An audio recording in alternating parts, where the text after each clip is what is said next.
Okay, we're going to do the same thing one more time. Again, trying to get the Chase Bliss Preamp Mark II to mimic the Harlot V4 from Kingsley. And this time we're using the bridge pickup of my Telly and a little bit more distortion.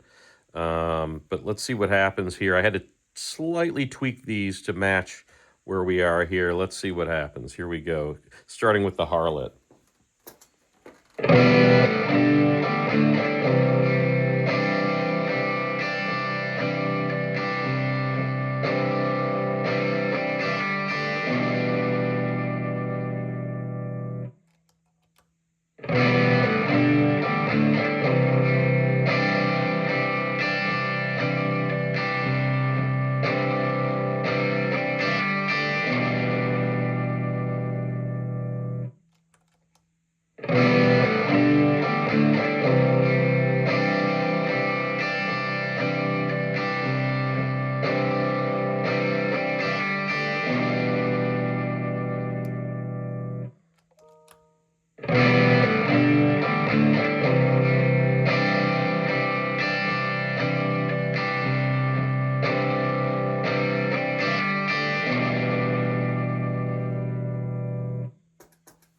All right, they're still really close. It's ever so slightly more noticeable, but still, again, blindfold or in the context of playing a gig, you'd never in a million years know the difference, but very close, slightly more noticeable, a little harder to get it on the bridge pickup, a little more distorted to match exactly. Although if I spent more time, I could probably do it. I just did it really quickly, like in a couple of minutes. So there you go, part 2 of the same experiment.